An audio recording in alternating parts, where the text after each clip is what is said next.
Grab your beverage. It's time for the big mug and simultaneous sipping.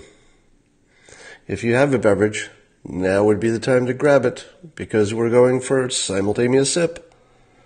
Oh,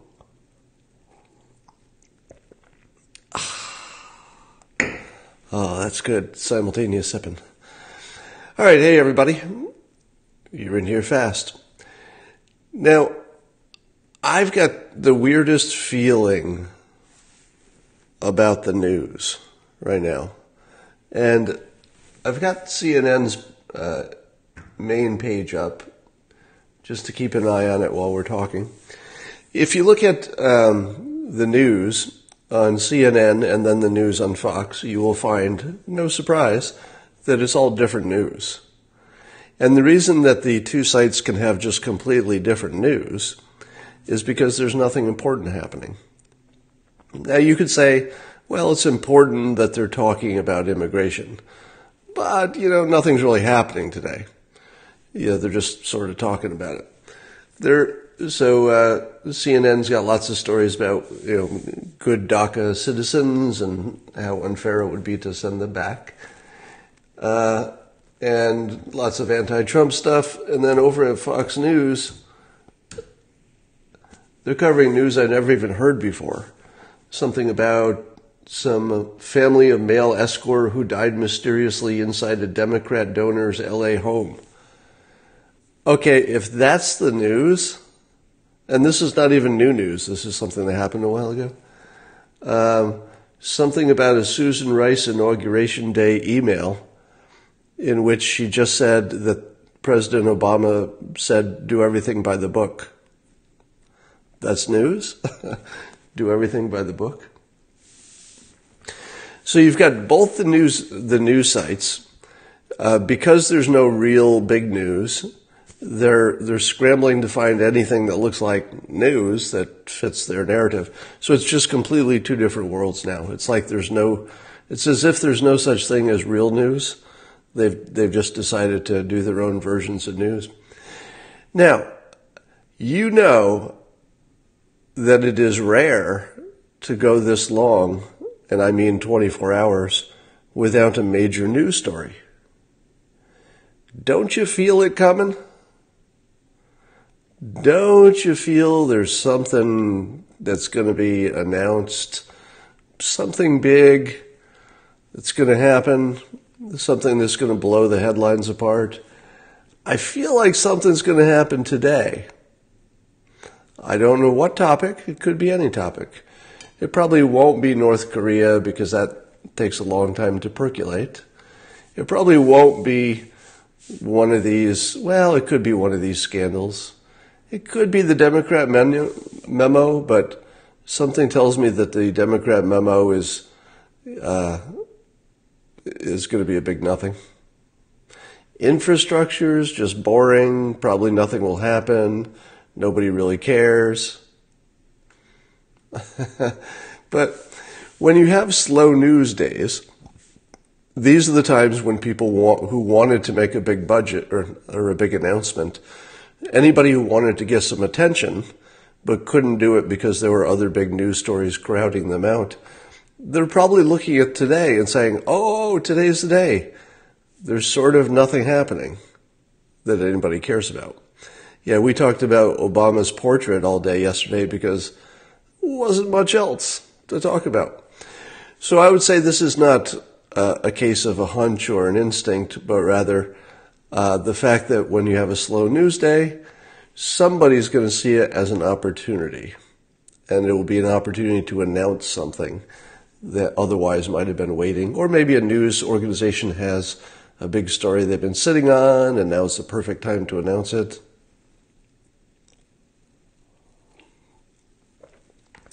So the Rice email that's being reported appears to be a big nothing. She just wrote an email to herself documenting that Obama told them to go by the book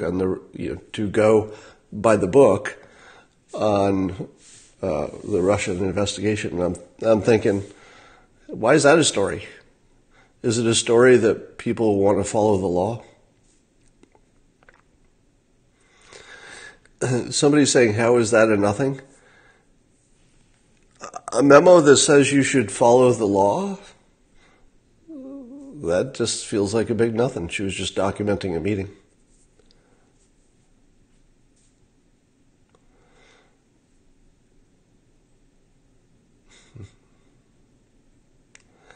A little too fishy? Well, unless she had a habit of documenting stuff. I mean, all of this stuff that just looks sort of fishy, a lot of it is because of confirmation bias. Everything looks fishy if you're looking for fishy stuff. Why would she send it to herself a few minutes before President Trump? Well, we'll never know.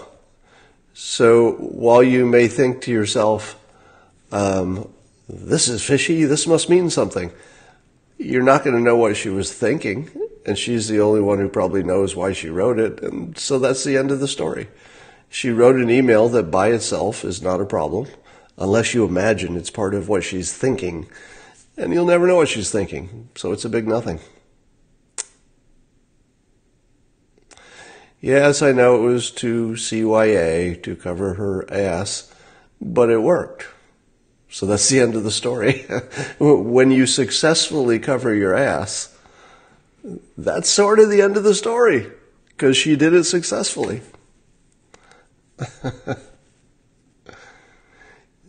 All right, so yeah, you saw the story about Don Jr.'s wife, Vanessa, opened up an envelope and there was some white powder in there, and so she was taken to the hospital just in case the powder was something bad. But it wasn't, so that's the good news. But how scary is it that we have to worry about that? So I have to... my new rule is I'm just not opening mail from people I don't know anymore. It's been my rule for a while that mail can't come in the house. So I don't let any physical mail into my house. I stop it in the garage and sort it in the garage into its various recycling bins.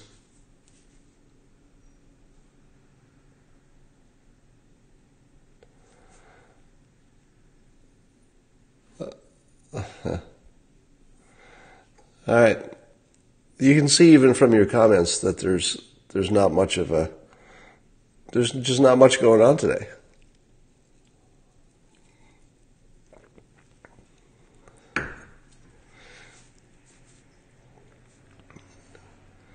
Who was on a Coke binge? What about Christmas cards? I don't know what that's about. Oh, Christmas cards, I don't open them either. I don't have many friends now, so the number of Christmas cards I get might be, 3. Do a video with Naval? Yeah, we'll have to schedule that. I keep saying I will, and then I don't get to it, but I will. I think it's time to have a simultaneous sip.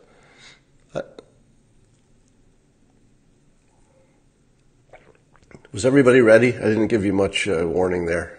If you want to do a follow-up, here it comes.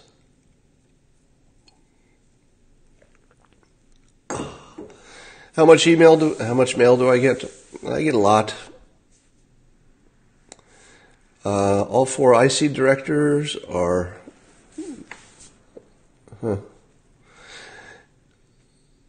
I'm just looking at your comments because I've got so little to say today.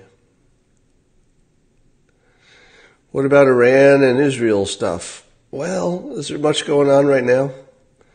The trouble is we don't really know what's going on with that drone they shot down. Cocaine.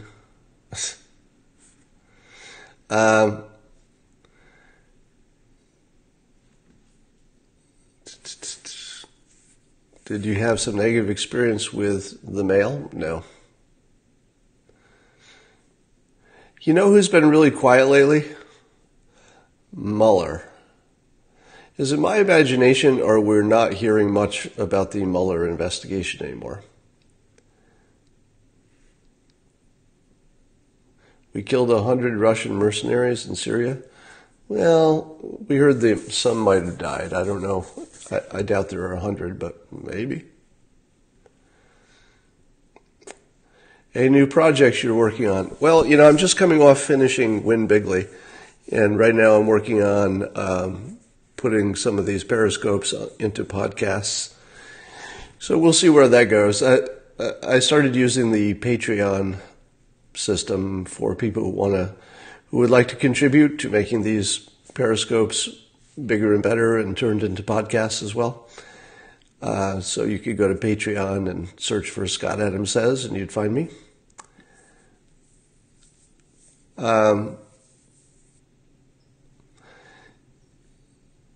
You should hire someone to open your mail, and maybe a food taster too. Yeah, so the Mueller thing is too quiet. It's almost like they're gonna close things up. Let me ask you this. We don't know what's going to happen with the Mueller investigation. It seems like no matter what, it's going to be something that looks like it's going to look like there's something sketchy going on, but nobody goes to jail. At least the president doesn't have to worry. So it's probably going to be a big nothing that some people say is a big something.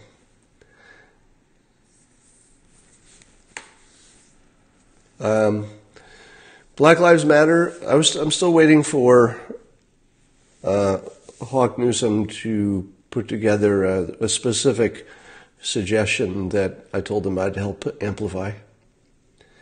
So I'm waiting for that.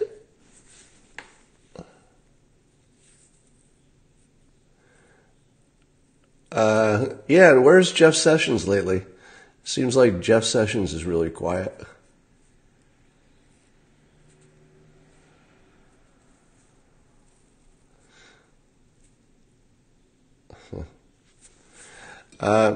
Do I believe in universal income? I believe in testing stuff that you can test small. And universal income, that's the idea of just giving people money for nothing, is being tested in small ways. So what people don't know is what the psychology of that will do.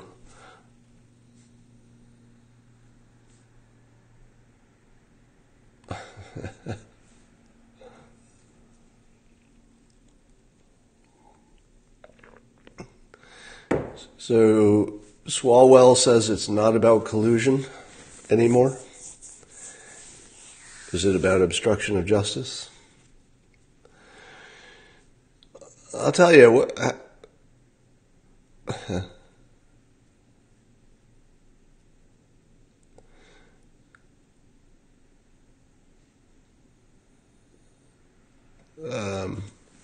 Yeah, it seems like everybody got quiet all at the same time, right?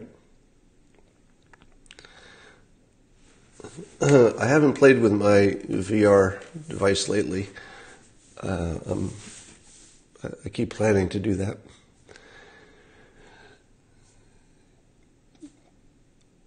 Yeah, so the artist who painted the Obama portraits. I'm seeing on the internet these stories that artist has also painted pictures of black women holding severed heads of young white women. And there's two paintings that people show that are allegedly from the same artist. I'm having some trouble believing it. I'm not sure if that's real. It might be real. I'm not ruling it out. But the reason I'm not tweeting that stuff around is that I'm looking at the pictures and I'm thinking, oh, that could be photoshopped. I see the paintings, but I don't ever see them in any context, as in part of a story or something like that. So anyway, somebody's asking me for WenHub updates. That's my startup. So our newest product called Interface, which is the product where you can find an expert who's available right at the moment online, and you can pay to buy their time for 15 minutes to an hour, whatever you want. And I think we're 1 week away from the alpha release, so the one where I'll be able to use it and it will work fine for me. Maybe some of you might want to come in early and test it. But probably a week away from something we can play with internally, at least. I've seen the first version and it works. We just have some connecting tissue that has to be connected.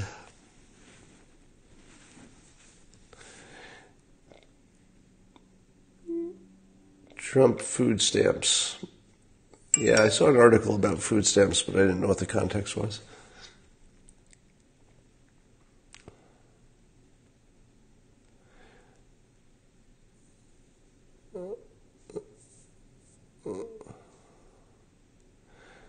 There was a dossier spy on the Russian plane that went down.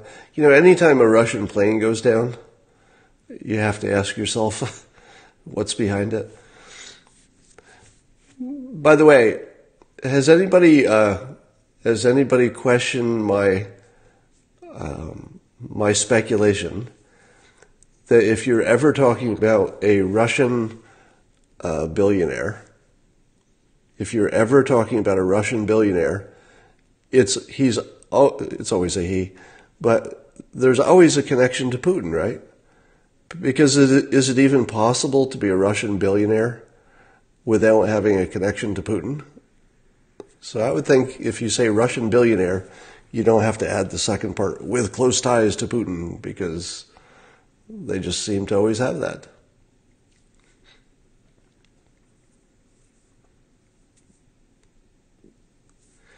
There's a great interview in the DC Examiner. Don't know what that is. The plane blew up. I don't know enough about the plane.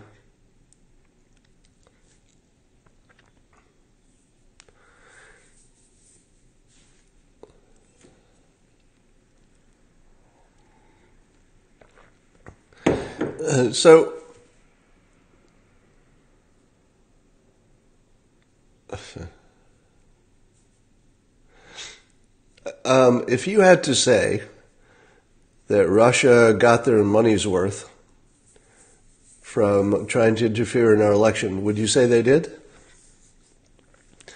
Would you say that if everything that Russia is accused of doing, if it worked out just the way they wanted it to, did they get what they wanted? Some people say yes. Some people say no. We don't even, this is that Mark Twain thing where Mark Twain said that people can't even tell the difference between good news and bad news. We don't even know if Russia got what they wanted. We're all looking at the same information, and we can't even tell if Russia is happy about it or unhappy about it. Because they can't be happy that the U.S. has increased its defense spending and, toughened its stance with missiles and everything else in terms of Russia. They can't be happy with sanctions. So, maybe they would have been even worse off with President Clinton. You never know. The plan was to shake our confidence in our election system. But here's the thing. If Russia, let's say Russia destabilized the United States, is that good for Russia? I can never quite connect the dots. Is Russia really better off with the United States being taken off the table? That feels like literally one of the worst things that could happen to the world, to destabilize, the biggest nuclear power. I'm not doubting that they're trying to do it. I just don't understand it. I don't understand how, if you think it through, that putting the United States into a bad situation, how does it actually help? Oh, wait, hold on a second.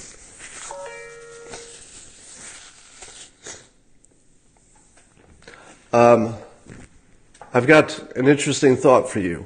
Have you seen on the internet all of these speculation that Canadian Prime Minister Justin Trudeau is actually the secret love child of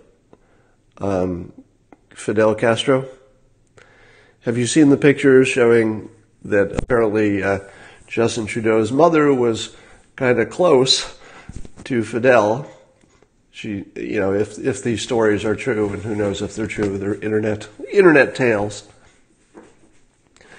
So it might be possible that Justin Trudeau is actually the natural son of Fidel Castro. I'm going to say I've seen the pictures, and I believe it's true.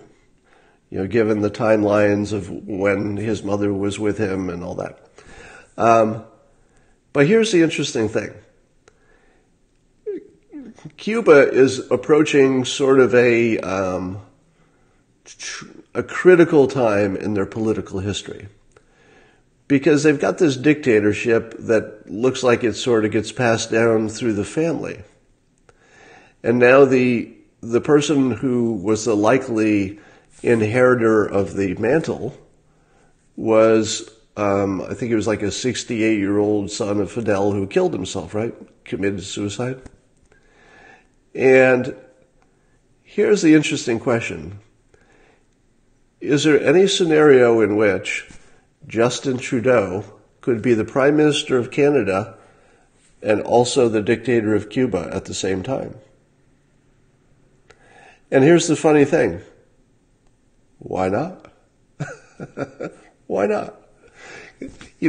Cuba's going to have to go through some kind of crisis of identity pretty soon, no matter what. Imagine if, this is not going to happen, so don't take what I'm going to say seriously, but it's just fun to imagine. Imagine if Justin Trudeau said, look, he was my dad, it's obvious, we can do a DNA test if you want, but yes, I am the son of Fidel Castro. Just imagine he said that. And then he said, when Raul retires, I would like to make an offer that I will be the titular head of Cuba and help you transition to a capitalist,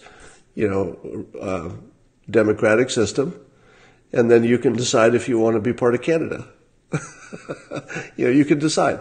We'll let the people in Cuba vote if they just want to be, an island, much the way Hawaii is part of the United States. He could just say, look, you got lots of choices coming up. When Raul is done, he's pretty old, he's about done, I'll make you an offer. If you want to join the capitalist democratic world, I will be your dictator during the transition. And he just become the leader of Cuba at the same time he's the leader of Canada. Now, I'm sure there's somebody in the family line who wants to take over down there, but how great would it be? Let me just extend this a little bit. My understanding is that Cuba produces a lot of doctors. You can fact check me on this, but I think Cuba is pretty good at producing doctors. What if we offer to Cuba to turn Cuba, after they, let's say, give up their dictator ways, turn them into a medical procedure island? So what if you turn Cuba into a medical destination? Now, the beauty of Cuba is it's so close, at least for the eastern part of the country. So if you had to go someplace that was not the United States, but was also very inexpensive to get medical care, I would think Cuba is maybe not there yet, but very easily could become a destination. So imagine Cuba becoming a vacation and also medical vacation destination. And imagine them just allying with Canada, with whom they have a better relationship than the United States, I suppose. And just say, all right, we just want to become an a special island with a relationship with Canada. They might not be necessarily part of Canada, but they could be. Somebody said the Europeans already do this in Cuba. Well, there you go.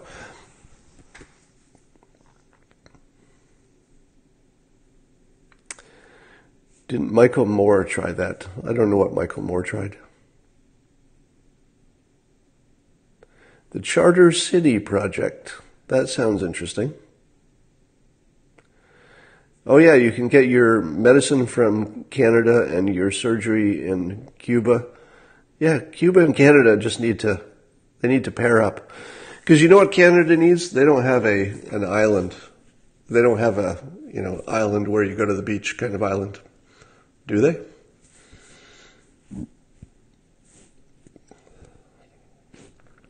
My Wikipedia page says I'm a small part Native American. Well, I think, I admitted this on an earlier video. So very much like Elizabeth Warren, I was raised to believe that my family was part Native American. So we were told that since we were kids. We even knew the name of the Native American in our family line. We knew her Americanized name to be Elizabeth, but she was said to be, in the telling of our family tree, to be full-blooded Native American, and we were descended in part from her. So I did my 23andMe test, and it turns out I don't have any of that in me. So I'm totally a Pocahontas.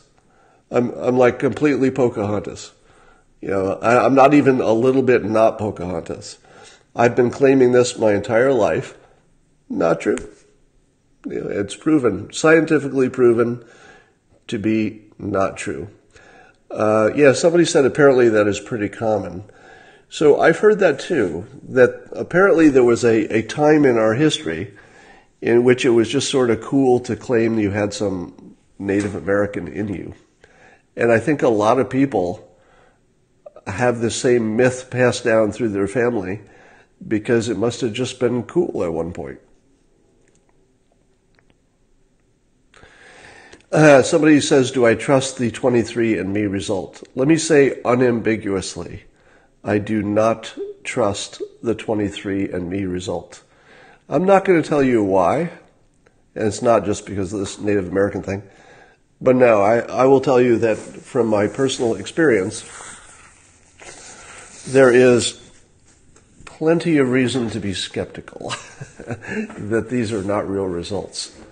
I don't know, but there's plenty of reason to be skeptical about them.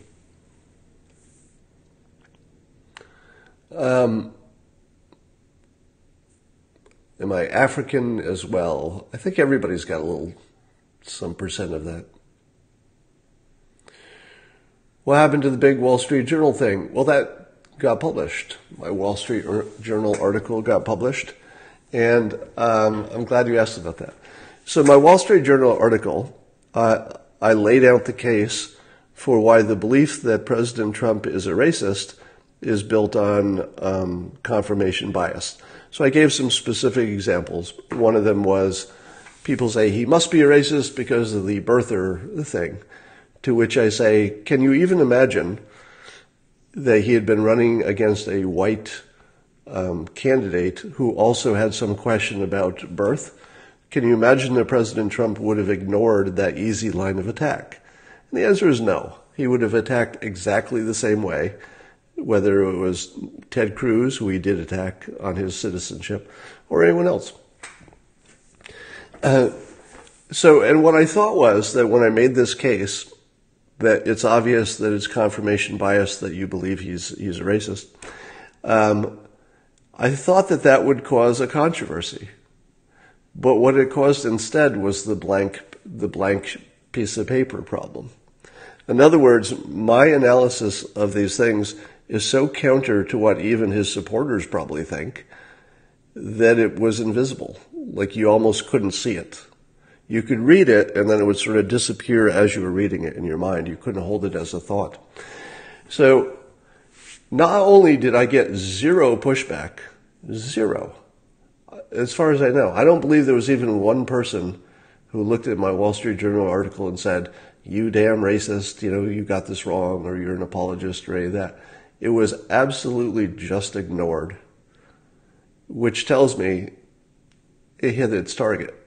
Because had there been something wrong with it, people would have certainly pointed it out.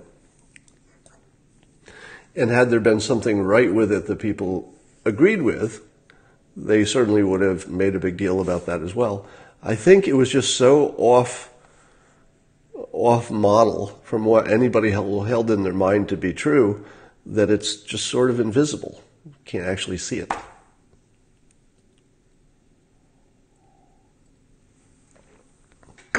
Apologist. I'm going to say that the dumbest people this week are the people who call me an apologist. Here's why. The apologist claim is based entirely on the fact that they believe that I only say good things about the president. And yet there are plenty of examples where I don't. I've given him a grade of F for race relations. F, failing grade. I've been saying this for months and months and months. It's a big category. I give him a failing grade right in front of you. And what do people call me? An apologist. When he came out in favor of statues, the Civil War statues, I called that a complete mistake. Total, tone-deaf, complete mistake. Now, you can disagree with me or agree with me on that point. But my point is, I, of course, have criticized the president on some big stuff. The president's comment about Porter was, I think, pretty close to the best you could do in that situation. Oh, we haven't talked about this yet.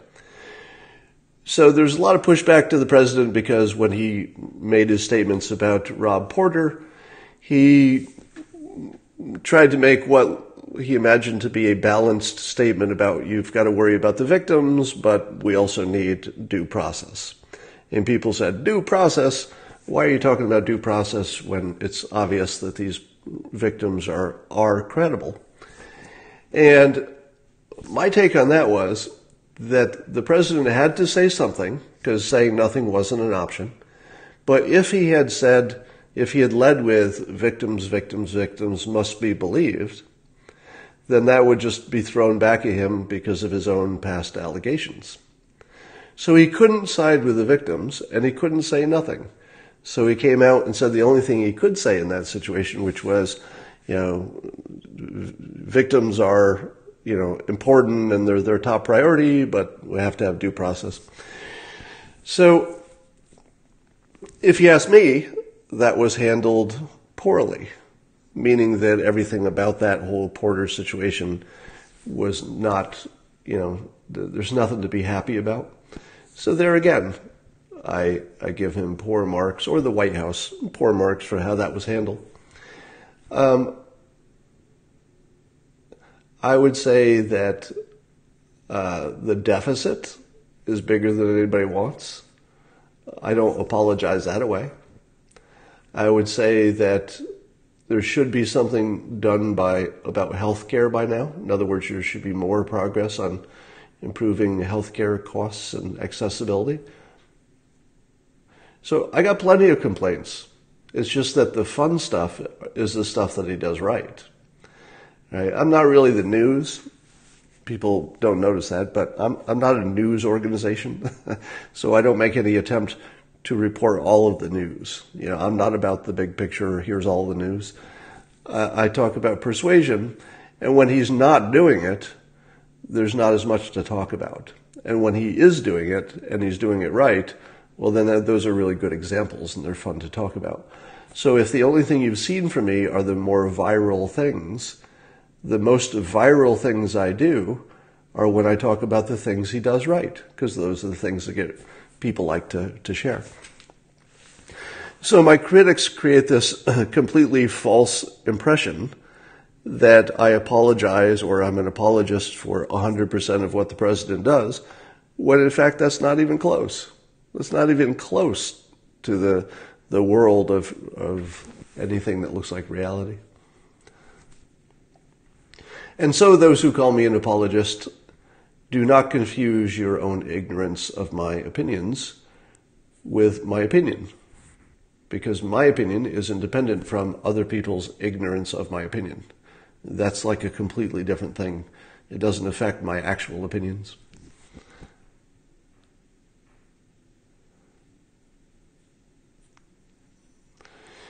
So I'm getting a lot of comments about Dale, the anti-Trump guy, and he seems very popular. But I'm not going to overdo him.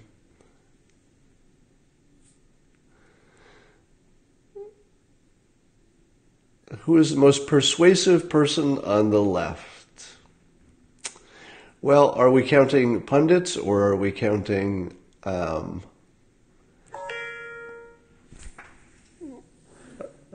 pundits or just politicians? Excuse me.